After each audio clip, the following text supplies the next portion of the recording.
What is going on, guys? Welcome to week 6 of the Mark and Graham podcast. Get ready for a football heavy episode because football is back this weekend, and I'm excited. Mark's excited, and we'll get more excited if you follow us on YouTube and Instagram at Mark and Graham _podcast. Hit us up for ideas. Hit us up any single time, and we will take your ideas into thought. So, Mark, give them a little bit of a recap of what we saw last week. Yeah, as you guys can tell, I'm in a new location today. If you're wondering why the background might look a little bit funny, just recently moved back into school at Monmouth University. Got a house with all my boys. Mike DeGangi, shout him out, the guy who got me and Graham together and on this podcast together. He is now one of my housemates, and we're going to be continuing to pump out episodes, Logan and I, coming from new locations down at our schools. But coming back this week, after last week, we had a great episode. We did a lot of football conversation that included talking about Andrew Luck's retirement, which was some of the biggest sports news we've seen, the most shocking news I've seen in years as a sports fan. Nobody was expecting that. Guy retiring in the prime of his career, unbelievable. We talked about some frustrations Graham had been having of his own with the broadcast program at USF. We're hoping for the best there. Our odd man out, speaking of Andrew Luck, was athletes whose careers got cut short. We talked about the likes of Calvin Johnson, Jose Fernandez, Allen Iverson, Sean Taylor. That was a fun conversation. Then we ended with a recap of my fantasy team after I had my draft.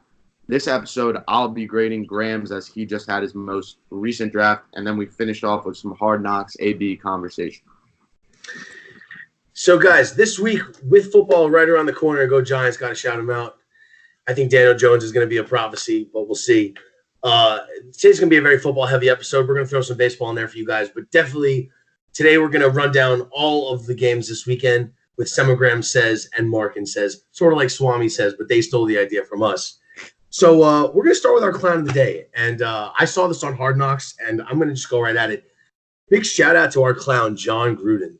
During a film session, he was basically showing his team different players in the NFL and what makes them so good. And they were talking about none other than Le'Veon Bell. And why is this funny? Because Antonio Brown was sitting in the back of the room.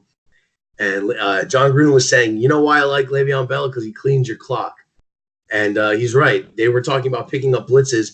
And that's another reason why I took Le'Veon is because he's so good in the backfield.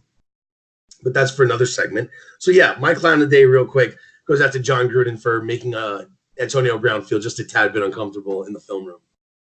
I think that's a good one. On my end, I'm going to go with one that makes me a little bit happy to say because, they're not one of my favorite teams as a Philly fan, but the New York Mets. Last night I'm sitting there drafting my fantasy team with all my boys back at school. We got the Mets game on. A couple of those guys are big Mets fans, like Mike DeGangi we were just talking about. And we're watching that game. They have a 6-run lead going into the bottom of the 9th in Washington. The team they're trying to hunt down, who has the number 1 wild card spot right now in the NL, they blow a 6-run lead. Their bullpen that has been their kryptonite all year long just blows the game again. Their number 1 guy that they traded for, Edwin Diaz, has been god-awful, doesn't even know how to throw a baseball anymore. He gives up 7 runs in the bottom of the 9th. It was actually some of the craziest blown game by a bullpen I've ever seen in my life. And if you're a Mets fan, it seems like that's been what has killed them over and over again. They keep getting guys who can hit on this team. Conforto, Alonso, now even Rosario's been coming along. But that bullpen is just atrocious, and you got to think the bullpen coach is the issue or something right now because it's over and over again. You're only as good as your weakest link is what they say. And really, the Mets' weakest link is the bullpen. And we've seen that all season. And even when they were having their little miracle Mets phase, the bullpen over and over and over again is just constantly disappointing them. So moving on from, speaking of bad teams, we're going to look at teams that were completely underwhelming this season, and we're going to look at teams that completely overwhelmed this season. Just a short little 5-minute, just to since the season is really wrapping up and, we're starting to see the wild card play out, we're starting to see the teams drop and, teams realize that they're not making it into the playoffs. So I'm going to just start right here. The Boston Red Sox. Oh, boy, do I get happy talking about this. A team that was supposed to compete for the AL East with the Yankees. A team that was supposed to make it to the American League Finals this year.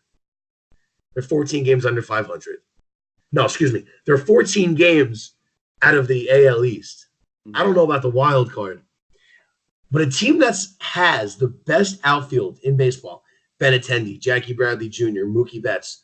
I may be a Yankees fan, but that outfield is a Gold Glove outfield. Chris Sale.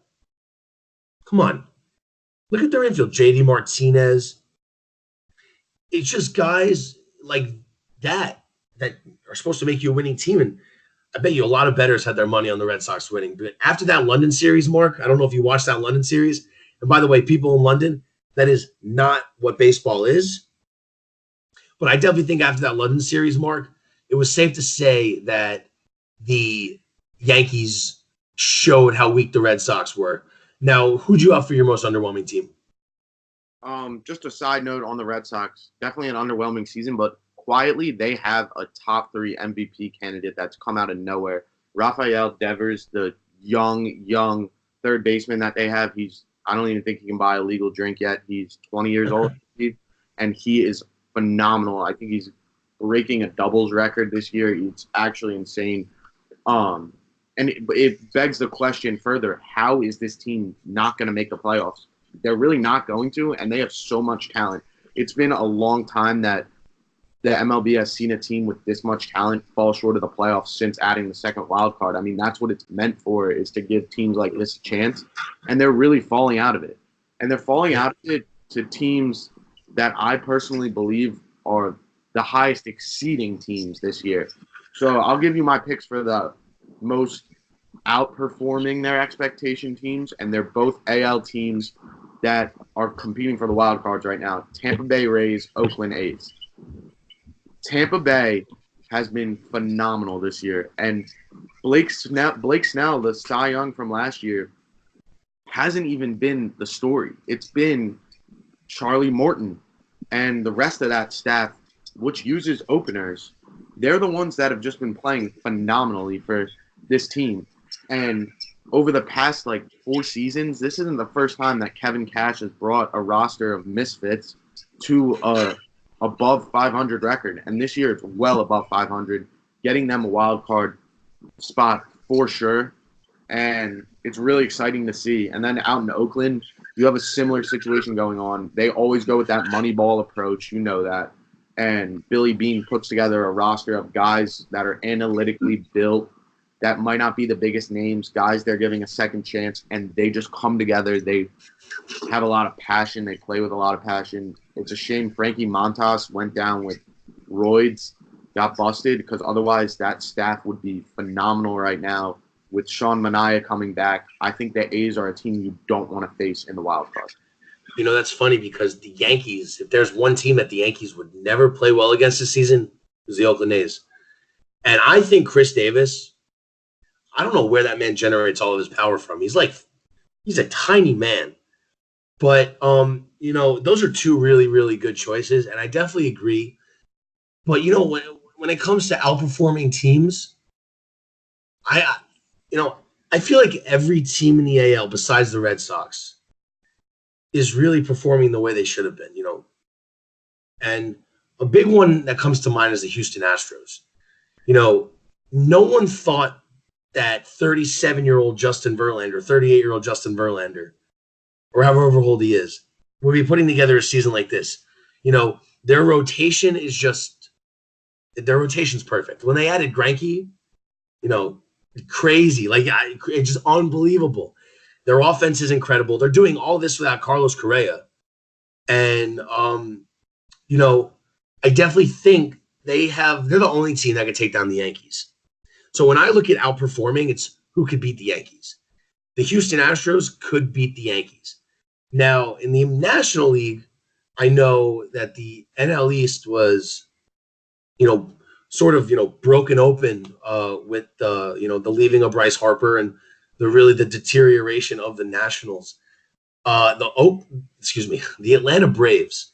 This team full of rookies is doing way better than I expected. Even though I knew they were going to do well, I definitely thought, they're still a young team, so maybe 80 wins. But I think they're on target to break 90 wins, and so yeah, though that would definitely be a team that I'd have to say is outperforming. But Mark, if there was going to be a team that still could make the wild card, but you don't know yet, who do you think? You think maybe the Cleveland Indians or the Cubs will sneak their way in there? I mean, right now those teams are both in wild card spots.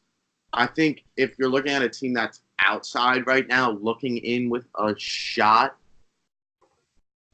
I kind of think it's going to stay where they're at right now. The AL is interesting because, like I said, I think Oakland is out right now, and they would need to hunt down the Twins and the Rays.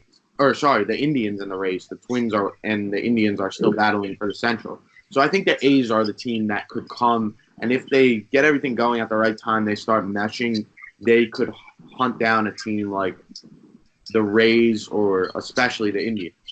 But for the most part, like in the NL, I'm a huge Phillies fan. Everyone knows that, but I don't think they're 2 games out from the Cubs. I don't think they have a shot. Their pitching is just god awful. And a lot of people could say that their team has been underwhelming this year, the Phillies. But to give you my underwhelming team for the year, I'm going to go with the Colorado Rockies. Don't forget that team was in the wild card last year. And to be honest with you, I picked them in my MLB predictions. I do it every year on Twitter. Follow me at Markdown Sports. Every season, I'm about to be posting my NFL predictions tomorrow. So look out for that. They'll be on my Twitter. Getting off topic. But anyways, the Rockies, I had winning the NL West going into the season. I thought they were a more talented team than the Dodgers with Arenado, Blackmon.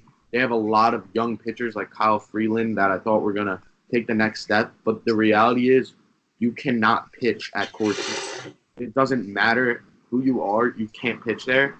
And Colorado has yet to figure out how to even play in their home park. And until that, they've taken a massive step back this year. Now, just to clarify for all the viewers who might not know what you're talking about, why is it harder to hit in Colorado? Excuse me, why is it harder to pitch in Colorado? Mile High City. It's just the same way if you watch any Broncos game, they're all on the sidelines, like puffing for air and using the air machines because it's just the altitude there. You can't breathe and the balls fly. And it's hard because playing at a stadium like that, you would think it can be such an advantage, but you have never, in the history of the Colorado Rockies, they have never had a pitcher that has done anything. Ubaldo Jimenez had 1 year, and he wasn't even, it was just a miracle because you cannot pitch in that park. Your only shot is to get a big strikeout guy who throws hard and can just miss bats because even a pop-up there is going to somehow get out of the park with that altitude. Basically, what he means is because the air is so thin, any contact, the ball is going to travel 10 times faster because of the thin air. And, I've been thinking about this. Maybe they should move the stadium, but, it is Denver. It is Colorado. It's a big city. It's a big tourist place. They have a big fan base. So speaking of fan bases, a big fan base is about to return this Thursday with football. Mark, I'm excited about football. I don't know about you, but going in just real quick before we start this fantasy grade, where do you rank this in terms of, anticipation for this season and compared to others? Right up there with the best of them. I mean, every year, people can say all they want about the NFL, all their corruption, how much people hate Roger Goodell. When it comes to that first Thursday night game, everyone's watching. And that's why the NFL will never lose because they can do as much as they want. They can have, honestly, the amount of domestic violence, the national anthem controversy, all of that, those factors don't keep people from watching it when it really comes down to it. And that's the leg up that the NFL has on everybody. They can do whatever they want, and they're still going to be making more money than any other league. You're right. It really has turned into America's sport.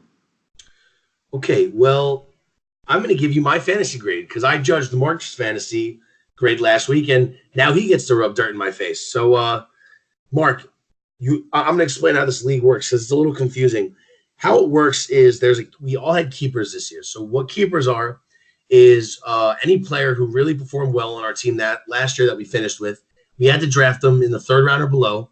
So my keeper this year was Adam Thielen. So Mark, right off the bat, what do you think of Adam Thielen as my keeper? I got him in the third round last year. I just drafted him on my most recent team. Not last night's draft, actually. It was last weekend, I believe. So I'm a big fan. And is your league a PPR? Yes, it's PPR. All right, then that makes him that much better. The guy's going to catch a ton of passes.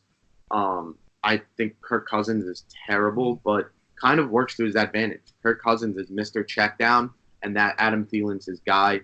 Kirk Cousins might, if he goes for an 80-yard drive, he's going to throw 10 8-yard passes to get there. There's going to be no plays downfield, and that adds up to catches for Thielen. I think that's a good PPR pick. Okay, so how this works is you have two running back slots.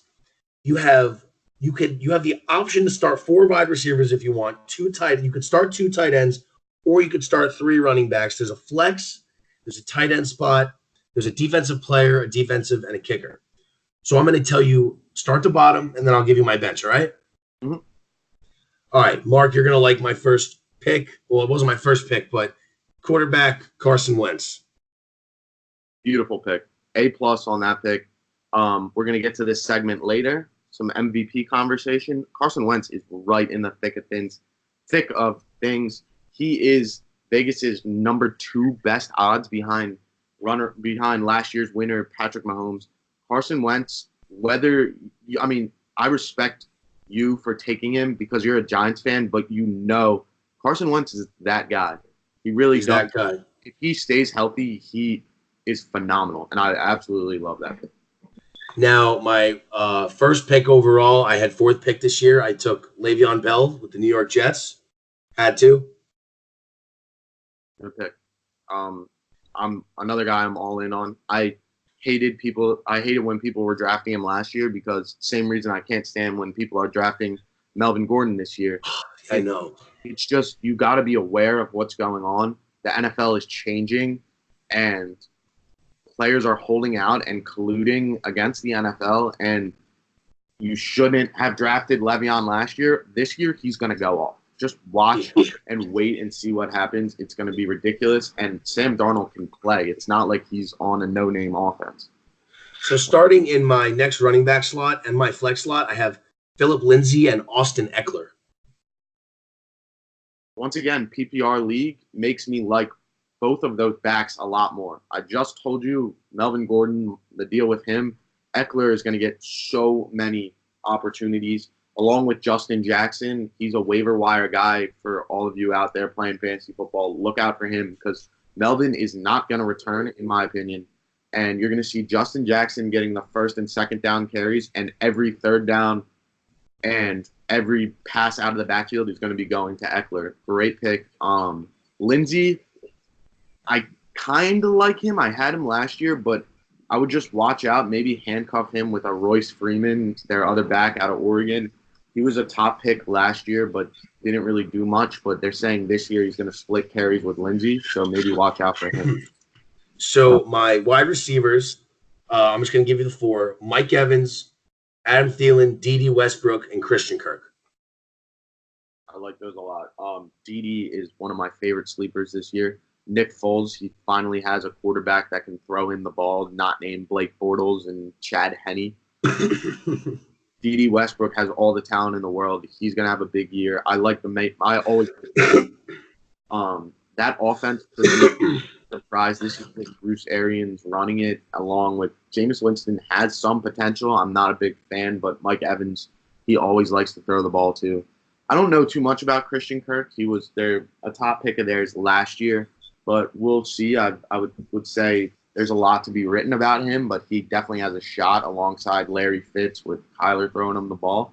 So we'll see with that, but I like your receiving core a lot. I think Thielen pieces it all together. Tight end, had to get some big blue in there, picked Evan Ingram. He's a big dude, lines up in the slot. Thought it'd be a great opportunity for a good PPR system. Not a bad pick. He's not even a tight end. He's a receiver playing tight end. He's that fast. He's that Big. elusive. Yeah, exactly. I think he's a rare type of tight end. A lot of talent. I like that. Okay, so my defense, so we draft defensive players too. So my defensive player is Khalil Mack. Obviously, I was the first person to take a defensive player. He's the best in the league. I like. I've been in an IDP league before. Khalil Mack you can't go wrong with him in that league. Do you get a backup defensive player usually? Like, did you draft him? It's usually drop in, Yeah, and pick up every week, but I usually keep Khalil Mack. He's a beast. yeah. My kicker, old reliable Justin Tucker. Can't go wrong with Justin Tucker. Great pick. Your special teams is very good. I'm a fan of that. I think the way, for some reason, like people forget the way fantasy football grades kickers, and like you can get a lot of points from a kicker, and having a guy that puts up double-digit points every week, like Justin Tucker, like Greg Zuerlein, that is a huge difference in your matchups. It can come down to the kicker more often than not. So I definitely like the idea of going with a kicker earlier this year. So my bench, I'm going to just rattle these names off. LaShawn McCoy, DK Metcalf, John Ross, Marquise Goodwin, Mitch Trubisky, and Tyler Eifert. Quality bench. I like the top half of it better than the second half, obviously, but DK Metcalf, great pick, and McCoy. I guess you had your draft after he got signed by the Chiefs, because I think he's reunited with Andy Reid, the guy who made him, and he's going to get a lot of carries. But on that note, too, I don't know how many people have their fantasy football draft tonight, or it'll probably be Thursday by the time you guys are listening to this. So nobody's really going to have their draft. But if you somehow on your waiver wire pick up Singletary out of the Buffalo Bills, he's going to be their starter now that McCoy is gone. I think he has a lot of value. So that's your squad? Yeah, that's my squad. Round it out. All right. If I have to give a letter grade, I feel like you went a little bit low on mine, but when I listen to your team, like I'm not gonna lie, I kind of liked it. I like the squad, and I feel like you chose Carson Wentz because you knew I was gonna be grading it coming up. I will never give a team that has Carson Wentz leading it a grade lower than an A. So I'm gonna go with a flat A right there. You get an A for that draft. You drafted Carson Wentz. You drafted Le'Veon, who I'm a big fan of. I'll take it. Thielen, great pick too. Awesome. Okay, right, so that is. We're going to go on to the odd man out section. We've been rotating. It seems like me and Graham always, one of us will come up with the idea one episode, the other will come up with it the other, but we always agree on the topic before the show. And this week, Graham had a great idea. Go out there. The NFL season is starting. What does it come down more than anything in this league? Head coaching. Going into this season, odd man out. Top 5 with an odd man out. NFL coaches. Let's hear it, Graham. Okay, so I'm going to give you my 1 through 5. So number 1, it's kind of obvious. If you don't put this guy in number 1, you obviously haven't watched football the past 20 years. Bill Belichick. Resume speaks for itself, Mark. I think it's safe to say we both put him at number 1. Yes, sir. All right. Number 2, the offensive-minded machine, who Mark also loves, Mr. Andy Reid. I think Andy Reid's great. I think he was given the perfect situation. I think he was given a young quarterback, a great defense, a great wide receiving core, a great offensive line, a great backfield. Listen, Damon Williams, I trust him. For some reason, they don't need Kareem Hunt. They have Damian, they have LaShawn McCoy. I think Andy Reid is set for a great year. Number 3, and people are going to think this is crazy, but the defensive-minded Anthony Lynn coming out of San Diego. I thought Anthony Lynn coming out of last year was such an outperforming coach. Basically a team that plays 16 games on the road, right, Mark? Have you seen those Chargers home games? Yeah, it's brutal. Nobody shows up. Philly went there and they showed out. It was like 80% of the fans. It's really awful. and they go in there and they win with a quarterback who's 35 years old, and they kick butt.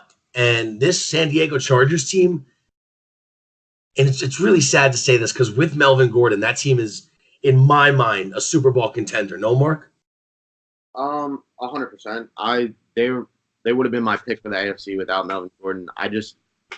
I question how much of that is on Anthony Lynn as it is the talent on that roster, but it's hard to argue with what they did last year at the same time. I think 3 is a little bit high, but I like the idea. So number 4, resume again speaks for itself. Bruce Arians, one of the most well-respected coaches in the NFL, really made his name when filling in for cancer survivor Chuck Pagano in Indianapolis. And I think he was given a great situation with this team in Tampa Bay with Mike Evans, Jameis Winston, who's trying to really still prove he could play in the NFL. And I find that crazy that we're still talking about, is Jameis Winston worthy of being in the NFL? And I think Bruce Arians is the perfect coach to do that. Rounding it all out, before my odd man out, Sean McVay at number 5. Young-minded coach. I think he's going to be the next Bill Belichick based on, how his last year went before the Super Bowl. And it took Bill Belichick to outsmart Sean McVay. And I thought that really showed a lot. And Sean McVay even said it in the post-game interview. I thought that showed a lot about his character. And I think Sean McVay, next year might be number 2 on this list of Mark and Graham, So before I get my odd man out, Mark, let's hear your 1 through 5. I don't even really have to talk about it that much. Bill Belichick is obviously number 1. Just look at his resume. Look at what he's done. He really keeps a low payroll, and people talk about the environment on that team. And I heard a quote. I forget who it was, but it was somebody who'd been in the Patriots locker room for years, and they say that it's bizarre the way Tom Brady is treated, because you would think he's like this heroic, treated like some godly figure in that locker room by the way that the media looks at him, and they treat him like any other player because that's like the Patriot way. You're just another guy and everybody's expendable, and that's why when Brady goes down, that team still wins, and that's all Belichick. I know it might be an unpopular opinion, but I don't think Brady is that great without Belichick, and I think Belichick might not be that great without Brady too. They needed each other. It's a perfect fit, but you can't argue with those two. Number 2, how do you not go Doug Peterson as the only guy who's taken Belichick down since Tom Coughlin, who clearly is too old to coach at this point. Doug Peterson right now, I just think it's unfair to put him behind Andy Reid in any list when Andy Reid coached the Eagles for how many years and took them to how many conference championships and could never get over the hump. Doug Peterson does it in his second year as the head coach. It's inarguable. He actually dominated Bill Belichick in that game. And it's disgusting to me to hear people ranking Sean McVay ahead of Doug Peterson when they eat the exact same opportunity. McVay pooped his pants in that game, did nothing, couldn't even manufacture a 10-yard play for a first down. And the reality is, too, Doug Peterson's already beat him head-to-head twice. I don't understand how people are putting McVay ahead of him. In the 3 spot, Andy Reid, the guy just wins. He's always there. He's always winning double-digit games. He's always taking his team to the second round of the playoffs.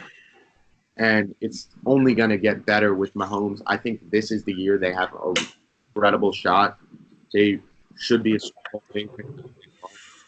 4, I'm going Sean Payton, another guy who just wins.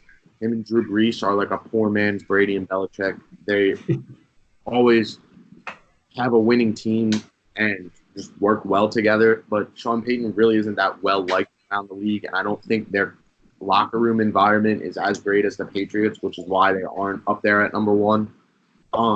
5, Pete Carroll, another guy who wins. Seahawks last year I think they made the playoffs, and they were not even a talented team whatsoever. They had nothing besides Russell Wilson. They make the most out of guys like what's his first name?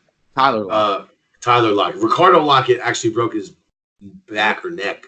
Yeah, I'm trying to think of that guy's name. Yeah. Tyler Lockett, they make a guy like him great. Pete Carroll's done this since his days at USC. He just knows how to coach. Who's your odd man out, Brad? My odd man out is Mr. Doug Peterson. And I'll tell you why. Before you freak out, I'll tell you why.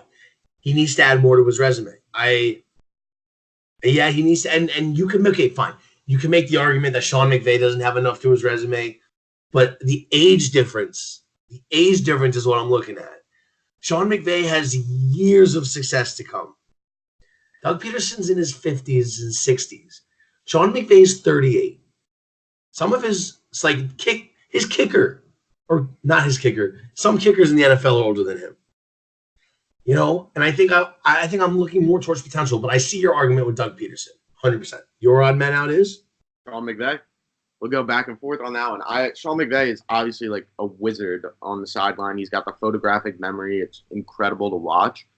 But I can't buy into the hype that people are throwing around his name when he put that performance up in the Super Bowl. On the biggest stage, it was awful. They did absolutely nothing. And like there's just a point like to get dominated like that by another coach. Like it wasn't even the players on the field. The Rams are more talented than the Patriots, and he couldn't get any sort of offense going. I just think you were given that opportunity to prove that you belong in this conversation right off the bat as a young 30-some-year-old guy. I think he has a lot of room to improve, and he has that age where he has a lot of learning to do. He's going to become a better coach, but like I can't put him in the top 5 yet.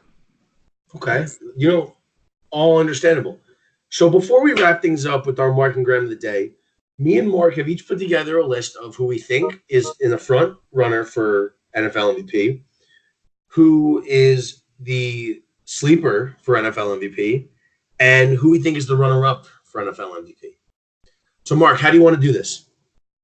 We'll just go. We'll start with favorite. We'll each give our pick. Then we'll go runner-up, each give our pick, and then sleepers. Sounds good. And I'll have you lead it off. I think I already know who you're going to say, so give me your favorite to win the MVP. It should be interesting. Mr. Froggy voice himself, Patrick Mahomes. I think the man's a wizard. I think he's perfectly set up. He's got a great receiving core. He's got Tyreek Hill, Travis Kelce. He's got an offensive-minded coach who bred Donovan McNabb, another incredibly strong-armed QB, just like Patrick Mahomes. I think it's perfect. I think this story is going to be this is going to be a Cinderella story to Andy Reid's career. I think this is the year Andy Reid gets that ring. He's so long deserved because there's nothing stopping them. There's nothing. I can't think of it. Even the Patriots aren't even that good in my mind. I think this is Andy Reid's year. The one team that could stop them is led by my MVP favorite, Carson Wentz. I think there's a reason why Vegas has him as the second best odds. He can, as long as he's healthy, he's the most dominant player in the NFL, not named Patrick Mahomes. But I like the pieces around Wentz this year better than I like the pieces around Mahomes. He has a legitimate shot at taking this thing home this year if he plays all 16 games. I get it. It's a big if, but this is his year. He has so much talent around him. And I think the key for him is going to be, we all know how talented Zach Ertz is, but the problem last year is Wentz was just looking at him every play. It was predictable, and he was falling in love too much with the guy, like literally every single play. Wentz needs to spread the ball out, keep the defense on their toes as opposed to being able to lock in on one player. As long as he does that, he is going to finish top 3 in the voting, if not take home the thing. Let's hear your runner-up. Well, speaking of falling in love, I fell in love with Julie Ertz. I love her. So Julie Ertz, you're listening, I love you. All right. Had to switch up the quarterback a little bit. You know, I feel like this runner-up has a really strong shot at winning MVP, and I think he's the modern Barry Sanders, if not Saquon, and that's Christian McCaffrey. The man's been an underdog. The man has fought for everything, led the league in all-purpose yards last year. I think McCaffrey's great, and on a team like the Panthers, he's going to shine on this team. And I think he's going to have a highlight. He's going to have a lot of highlight plays this year. So that's my runner-up. And for my sleeper, Tom Brady. The man always finds a way to put himself in the MVP conversation every year. And that's it. Tom Brady, Christian McCaffrey, my leader, Patrick Mahomes. Who we got? Wow, Brady, that's bold. I don't know, MVP. He just seems like his regular seasons are getting less and less impressive, and his postseasons are getting more and more impressive. But I'll go with an older guy for my runner-up. Drew Brees last year showed he has not lost a step. The guy is as precise as ever. He's phenomenal on the field. He's brought a light to the short man quarterback, being able to be a small guy and still be that accurate, that good. His offense is ridiculous. Michael Thomas is arguably the best receiver in the league. I think he has a legitimate shot at being the number one seed in the NFC and being the MVP this year the same way he had the shot last year. Only guys that'll get in his way is Mahomes the same way he did last year, and maybe Carson Wentz if he stays healthy. Then my sleeper is a guy who's the Drew Brees prototype. I couldn't stand the guy coming out of college. I wanted to tell everybody and wanted to believe that he was going to be a bust just because I don't like his personality. But Baker Mayfield is a stud. He lit up the NFL this year, and all they did is add pieces around him now. He did that on a Browns team that had did they win one game or did they win none the year before? I forget. But now that they have talent around them and Kareem Hunt's coming back halfway through the year, Nick Chubb, David Njoku, Odell Beckham, and Jarvis Landry, so many weapons around him. Baker Mayfield, if the Browns exceed their expectations, which are already kind of a little high for my liking, he's going to have a legitimate shot at taking this thing home. Don't sleep on his name. If you're looking to make a bet on it, he's a guy with probably some very good odds that you could throw a couple bucks on and try and make some profit. Now, you say all these quarterbacks are going to win, right? What do you think it takes for a non-quarterback position player to win NFL MVP? You got to be Aaron Donald. You literally got to be Aaron Donald. You got to be Aaron Donald. Aaron Donald is the only guy I could see ever doing it. And to be honest, what would have to happen is the Rams would go 16-0. Jared Goff wouldn't do anything outstanding, just do his job. Todd Gurley, same thing. And they would go, well, a team went 16-0, and Aaron Donald is the reason why. And I think that's the closest thing.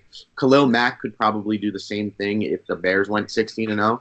But this league will forever be looked at as if whoever the best performing offensive player is in the league is who gets the MVP because they have the statistics to back it up. There's a statistic for Aaron Donald busting through a line, destroying an entire play, and causing an incomplete pass. Nobody looks at that statistic when he's doing it every single play. So that's why I don't think he'll ever get the respect he deserves in that MVP voting. Okay. There is our predictions. I think Patrick Mahomes is going to win. He thinks Carson Wentz is going to win. I think he should lay off whatever he's smoking because Carson Wentz ain't winning the MVP, Mark. I'm sorry. It's just not going to happen, bud.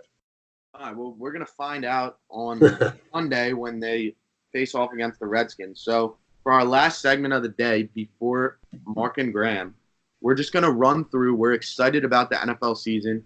Upcoming games, we got Thursday night football tomorrow night, probably tonight if you're watching this on Thursday morning. It should be releasing about Wednesday night. You guys are going to want to listen on your way to work, on your way to school, on YouTube, on Instagram, at Mark and Graham _podcast. So we're going to run through the slate of games. Bears-Packers tomorrow night. Let's start off with that. What are your thoughts on that game, Graham? Bears by 3. All right. And who's the performer to watch out for? Performer to watch out for is Tariq Cohen. If Tariq Cohen can find his way out of the backfield, down the field, he has a very good chance of tearing up this Packers defense that's really not that sound right now. And they have to be exactly the same on the defensive side. Eddie Jackson has to be playing extremely well at safety. Their defensive line needs to get a pass rush. Khalil Mack needs to get a pass rush. If you cannot get a pass rush on the Packers, you are not winning the football game. So I say the Bears get that well-needed pass rush. Matt LaFleur loses the opening against the Bears. I'm going to say 27-24 Bears. All right. I like that pick. Let's go Eagles, Redskins. Okay, Eagles, Redskins, easy. Eagles 21-3. They're going to destroy them on each side of the ball. The Redskins' offense really isn't put together that well.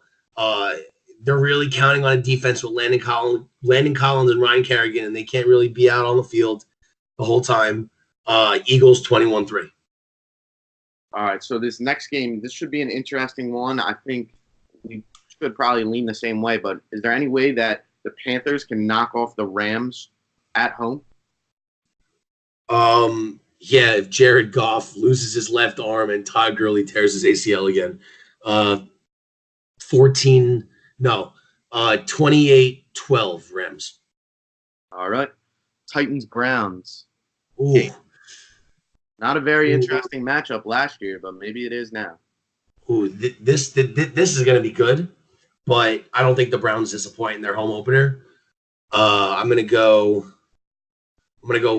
21. I'm going to go 14-10 Browns. Chiefs, Jags. Nicky Foles against Andy Reid, his old coach. Hate to say it, Jags ain't going to do it against the Chiefs. They're coming off a fresh training camp, fresh legs, fresh Patrick Mahomes' arm. Tyreek Hill is going to burn Jalen Ramsey, but I think that Jags defense is going to hold their offense a tiny bit. So, and you know what? The Jags just don't have that explosiveness in their offense yet. I think this is going to be 21 to, I'm going to say 21-13 Jaguars, or excuse me, Chiefs. Ravens, Dolphins. That's a boring game I've ever seen. All right. Don't even watch this game. 21-0 Ravens. It's really sad. I mean, my girlfriend's, shout out Carly, her family, big Dolphins fans. Shout out to father, Charlie, big Dolphins fan, big fan of the Mark and Graham podcast, which we always appreciate. But it's really sad that the Dolphins this year are kind of looking like the way the Browns did for the last 3 years, where it's like a bye week for every team. And I hate to say it, but it's like the franchise, they just traded away Kenny Stills. They traded away Laramie Tunsil. It looks like they're sort of tanking for, what do we say, failure for Fromm? Failing for Fromm. Georgia's quarterback, Jake Fromm, or the likes of Justin Herbert, Tua maybe from Alabama. But the Dolphins are a team that you can't expect them to win a single game this year. Every game is going to be a hard matchup for them. Let's go to Falcons, Vikings. That should be an interesting one. Two teams vying for wild card playoff positions in the NFC. You said Vikings who? Vikings, Falcons. Vikings, Falcons. Matt Ryan's not going to disappoint. I think the Falcons, they have to get a push on the defensive line. If that happens, if Julio Jones, plays the way he plays, if that offense keeps rolling, I think it's going to be a close one against that defense with Adam and with the Vikings offense. But at the end of the day, I really think the Vikings are going to show what they really have. I'm going to go 24-21 Minnesota. Interesting pick. I will come out and say that I think the Falcons, you got to watch out for them this year. They have had so much talent for so long. Calvin Ridley is a guy who's going to take the next step this year alongside Julio Jones. Same way Julio Jones, when he was coming up, had the role of Roddy White. Remember that guy? Mm-hmm. Calvin Ridley, he's got a lot to learn from Julio Jones. They went to the same college, came out of Alabama. Okay. Bills, Jets. Bills, Jets. I'm really excited to see this Jets team, but they're still young. And this Bills team is really not that good at all. 14-6 Jets. Colts, Chargers. No Andrew Luck. This should be easy. Colts, Chargers. Listen, don't sleep on that Colts team. This is my upset for the week. 17-14 Colts. Wow, with Brissett leading the way. I like that pick. Interesting. Bengals, Seahawks. Oh. Those are another team that I don't see much out of them this year. Bengals are never a team that you want to watch. So who you say Bengals Seahawks? I think DK Metcalf is going to have a touchdown. Put my money on that.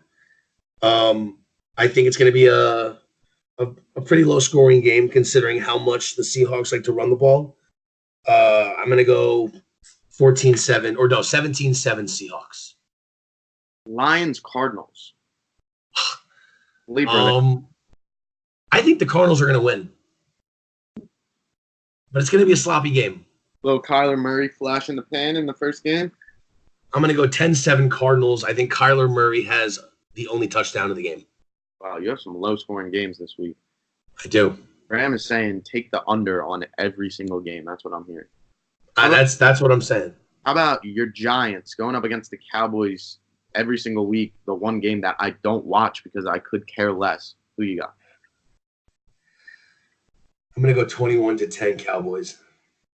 I know it pains him to do it, but obviously Zeke just got paid. Looks like he's going to play. Cowboys should take care of business against Eli Manning in one of his last starts ever before Giants fans start calling for his head and calling for his lookalike Daniel Jones. 49ers, Buccaneers, another god-awful matchup, but Buccaneers are favored in this game. I'm going to go Bucks 28-21 Buccaneers. Okay. Then lastly for Sunday, we got Steelers-Patriots Sunday Night Football. That should be a fun one. Oh, this is going to be a great one. You know what? I'm going to say that the Steelers make a statement on Sunday night, and they beat the Patriots week 1. It's going to be close. I'm going to go 27-24 Pittsburgh. Yeah, I like that pick a lot. I think Steelers are going to show out this year. I think a great future bet for anybody looking for it, Steelers are going to win the AFC North. People are all hype on the Browns. I'm sorry, that sounds like an oxymoron in itself, hype on the Browns, but the Steelers are going to be better without Antonio Brown and Le'Veon Bell and all the drama that surrounded those guys last season. And they're replacing them with two guys who are young and go about their business the way it should be in Connor and Juju Smith-Schuster. Watch out for those guys. Watch out for James Washington. Watch out for Jalen Samuels. This offense is still loaded. I don't know how they do it year after year. They're losing 2 top 10 players in the NFL and replacing them with 2 top 20 players in the NFL. It's actually crazy to me. The Steelers are going to win the North. I'll mark it down right now. # mark it down. I'll tweet it after the show. Steelers win the North. Texans, Saints, Monday Night Football. Another good matchup. You know what? This is a great matchup. I thought, the Texans made this a better matchup in the past, 48 hours, correct? No? Mm-hmm.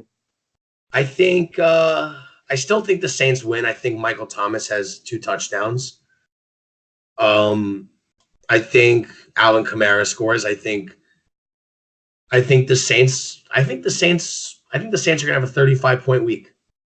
I think Saints win 35-24. I like that pick. And then to round it out, the late game on Monday Night Football, Broncos at the Hard Knocks Raiders. Do the Raiders have some fight in them this year? Knock on some wood if you're with me. Do the Broncos take them down Monday night? I don't know how to say this, but I don't care about this game at all. But if I had to pick one, I think John Gruden shows out a little bit. I think Josh Jacobs scores a touchdown. I think Emmanuel Sanders is going to play well for the Broncos. I think this is going to come down to the wire for 2 really crappy teams. 17-14 Raiders. All right. So there's your week 1 matchups. And throughout the NFL season, we're going to try to do this every single episode. Give you our picks going in. We'll rotate. So next week, I'll give you the picks and Graham will run through. So you guys kind of get a feel for both of our opinions of the NFL this year. We're going to talk a lot of football in the coming weeks. And we're not going to forget about postseason baseball, especially Graham is a Yankees fan. He's going to be hype on that. But the NFL deserves our attention right now. It's opening week. We're excited. Graham's wearing his Justin Tuck jersey, back to the glory days of the Giants. I got Julius Erving on right now, but I'll have my Wentz jersey on next week after a W against the Redskins. So let's round out episode number 6, Mark and Graham of the Day. Graham, who you got? So I got Jacoby Brissett. People forget that he is an heir to the Belichick Brady era coming out of quarterback. He started when Brady was suspended and Garoppolo got hurt. He won the 2 games he was in. I think Brissett landed in the perfect spot. He's got T.Y. Hilton. He's got Marlon Mack, shout out to USF. He's got a great third down back in Naeem Himes. He's got Eric Ebron. He's got a great offensive line. The Colts are still the Colts. They don't have Andrew Luck, but they got Jacoby Brissett. And I think also he's my Graham of the Day because the man doesn't have an agent. He organized his 2-year, $30 million deal by himself. I think Jacoby Brissett is the perfect example of persevering, and you're going to get your shot. My Graham of the Day goes to Jacoby Brissett. Mark, who we got for your Mark of the Day? I like that pick a lot, Graham. I think he might have been my Mark of the Day last week, which that's a first ever on this show. We both agreed on a Mark and of the Day a week apart from each other. That's actually crazy to me. But I'm going to go with, you just brought it up a little bit ago, the Houston Texans making moves. And this is going to be a surprise for you guys because everyone's hype on that Clowney move. Does that make the Seahawks like top contenders now? I love what the Texans just did. Clowney is one of those guys like the Antonio Brown, Le'Veon Bell situation in Pittsburgh. He is not a good locker room presence on that team. A Texans team that's been talented for a while but has never gotten themselves over that hump. I think they might do it now that they got him out of there. And the Eagles were labeled as the team that Clowney wanted to get traded to. They never made the move, and I think the Eagles are going to be happy that they didn't. The Texans happy that they did, and instead they went out, they got Tunsil, a stud lineman who is famous for his gas mask picture on draft day. Very, very interesting story if you look that one up. Kenny Stills, who has proven he's a solid NFL wideout. They added the running backs in Duke Johnson, Carlos Hyde to fulfill that Lamar Miller injury. They might just keep adding pieces. I like that their GM's going all in. After the Luck injury opened the door to that division, the Texans are going to win it. I promise you that. I'm going to predict something, Mark. I think J.J. Watt needs to start seeing some winning, or else he's gone from Houston. And it's strictly a professional thing, but I think it's time for J.J. Watt to win. I would agree.